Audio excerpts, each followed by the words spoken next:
Yo, what's going on, everybody? So I'm just going to cut right to the chase, right? I have a really unpopular opinion, or popular opinion, but mostly for I'm seeing this as an unpopular take. Sarada Uchiha got robbed of being Chunin. Shikamaru should not have been promoted. Don't get me wrong. I totally understand the logic behind it. I totally get it. And you can make a very strong argument that he proved enough in the Chunin exams to be promoted. But Sarada got robbed. Like, when you look at everything she did in the Chunin exams, every single step of the way, Sarada displayed all the elements of Chunin. I mean, they made a really good point in this episode to kind of tell us that becoming a Chunin isn't necessarily just about your own individual fighting power, but it's about all the other unique qualities. You know, being able to think on your toes, being able to lead a team, being able to safely get the team out of tough situations, and most importantly, being able to adapt to the unexpected.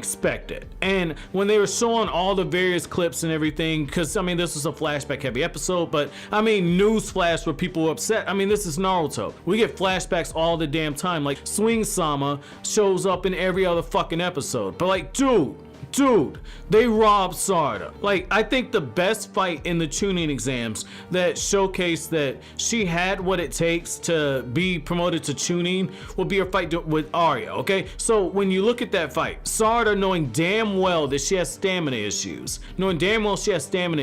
decides to engage the fighter knowing that it's a puppet. Knowing that it's a puppet, she engages him. She lulls him into a false sense of security, and then just when his guard's at its lowest point, she uses that lightning style jutsu that she copied way back in the Hidden Mist village, and she exposes the guy's true body. And once that happens, she's able to turn the tide in battle really quickly. If that would have been a real mission with her teammates' life on the line, she would have been able to save her teammates in that case, because she would have been able to act as a decoy and set up a countermeasure in order to get the true target exposed, so her teammates can deliver the finishing blow, or her teammates can capture the person. That fight really reminds me of the Shikamaru versus Temari fight. Now, I know it doesn't play out exactly like Shikamaru versus Temari when you look at the step-by-step playback of how those fights went out, but it reminds me of it in the sense that Sarada was thinking multiple steps ahead. Sarada was able to adjust to everything her opponent was doing, and even though it looked like she had lost control of the fight, Sarada was still in utter control. Even when it looked like Sarada needed to give up, she still found a way to persevere. Whereas Shikamaru, because Shikamaru had worse stamina than Sarada did,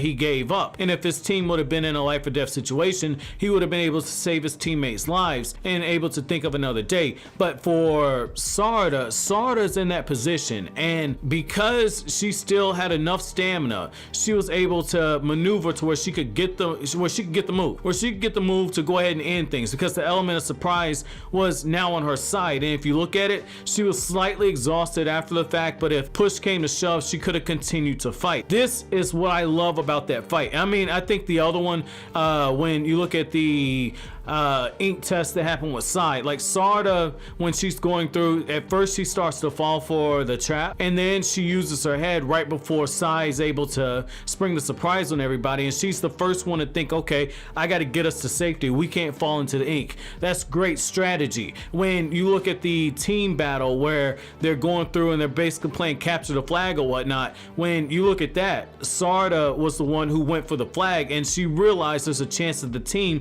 might be using genjutsu to hide the flag, and Sarada has everybody assigned a different role. Boruto is protecting the flag because he can use a shadow clone jutsu. Mitsuki is running Retcon with her. When things turn sideways, she entrusts Mitsuki to go back and save Boruto, all while she goes there and she gets into a situation that best utilizes her ability, where she can use the Sharingan to dispel all the other genjutsu and get to the flag. Anyone else would have been stumbling around. And most importantly, when you look at why they promoted Shikadai, the reason why they promoted Shikadai is because of everything that happened in the Hidden Stone Village. And I feel like if you take that stance, then you are doing a disservice to Sarada by not looking at what she did in that arc, in particular in the very beginning. When Sarada is looking at Boruto and it appears as if Boruto's about to leave the village, on good faith as well as on the intel that's collected, Sarada decides to leave at Boruto knowing damn well that it breaks the rules, knowing damn well turmoil that her career as a ninja could very well be over, because once you leave the village, I mean, technically you're supposed to be killed off. Despite all of that, Sarada follows with Boruto, and she even says, like, I think we need to get this snake to Orochimaru's lab. This is the best place. So upon being presented new evidence about the situation, she comes up with a plan. She follows the plan through, and then throughout that whole encounter with Shikadai's team and everything, she's prioritizing keeping herself and Boruto safe. And then once they get to Ryuchi Cave, once they get there, Sarada made a lot of judgment calls during that part. And then when you look at everything that happened in the Hidden Stone Village, when they're fighting the chick, I think it's Kara, where she has that ability to manipulate people, to kind of like treat them like dolls. And when you look at that, like, her and Boruto were in a life or death situation. They're in a life or death situation. She followed everything through. She waited for the right opportunity to use her Sharingan. And when you look at that, despite all the danger that she was in, Sarada still kept a cool head. She freaked out a little bit at times, but I mean, that's to be expected. When you look at what Shikamaru did in the Sasuke retrieval arc, Shikamaru still had moments where he was freaking out as well, and it's to be expected. This is really the first time that you have a life or death situation, and there's no one there to back you up. If you fail, it's on you. If you succeed, it's on you as well. And even when you get out of the situation, the only people who are going to know the full details of what happened are the people who read your mission report, and even then they won't have the full scope of it. And so basically you don't get much credit. And so when you look at that, she presents the best opportunity to save herself and Boruto. She saved her teammate's life. Now, whereas when you look at what Shikadai did, Shikadai continued to, come up with the plan and manipulate things, but even then his team still went through some trouble as well. And I just personally feel that when you look at what Shikadai did in the Hidden Stone Village and you look at what Sarada did, I really feel as if Sarada does deserve an edge, but I definitely understand it. Shikadai was able to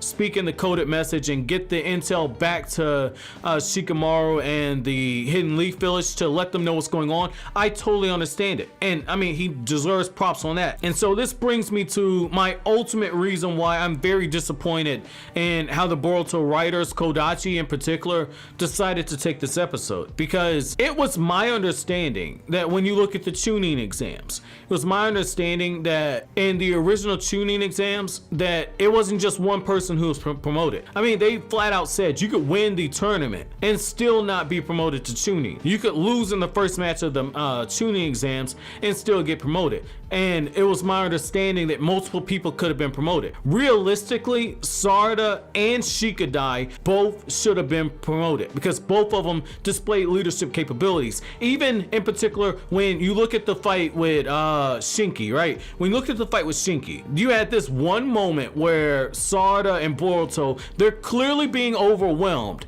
and yet Sarada still reading through the situation, trying to find the best possible way to at least survive the encounter or give her teammate the best opportunity to win, even though they're in a situation where they're facing certain death. I definitely think that a situation like that fight with Shinki, which we didn't get to see Shikadai in that moment, right? On one hand, Sarada did continue fighting until she couldn't continue to fight anymore. She was knocked out. However, on the other hand, when you look at the stuff that she was doing to maneuver to get into a position to give her and Boruto an opportunity, even when Shinki was gaining the upper edge, when he had the high ground on her, to borrow a Star Wars reference, even when he had the high ground, she was still reading the scenario, trying to find the best way to at least give her team a sliver of hope to win. Because let's be real here for a second, as a Chunin, you're going to be in situations where you can't win. You're not going to be able to win, and you might have to give your life up. We know this from Asuma. Asuma was a Jonin,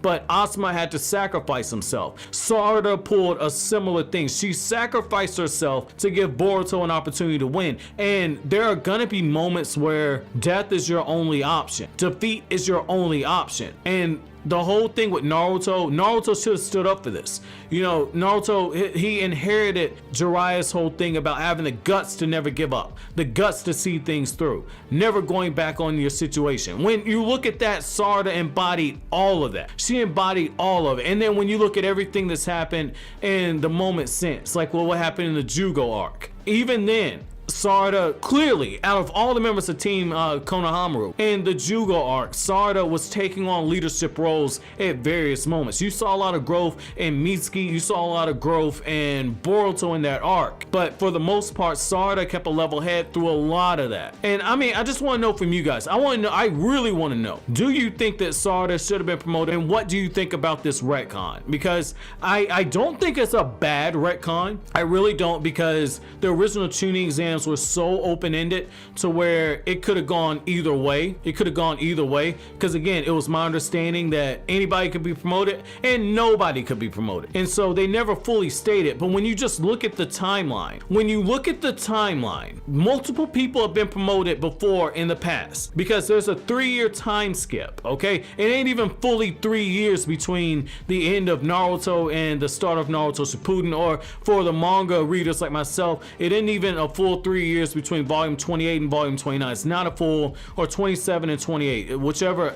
It's 27, 28, 29 when the start of Shippuden happened. It's not even a full 3 years. And in that time span, Shikamaru was already a Chunin, Sakura got promoted, hell, the whole Konoha 11 got promoted, and Neji got promoted to Jonin during that time. If it's only one per year, or one per Chunin exams, they're held twice a year. So that means realistically, you would have had 2 the first year, 2 the second year, and then the half year before Naruto comes in, there have been 2 more. So only 6 out of the 11 should have been promoted. So I mean, I'm on the fence. I get why they want to do it, because it's paying homage to Shikamaru being made Chunin, just like Shikadai is being made Chunin here, but at the same time, it's also kind of a bad retcon as well. I mean, I want to know what you guys think. How do you guys feel about that? You know, and let me know, do you think this was an unpopular opinion or a popular opinion? Again, let me know down in the comment section below, but as always, guys, if you like anything I had to say, don't forget to comment, rate, subscribe, and share. Thank you so much for watching all the way to the end.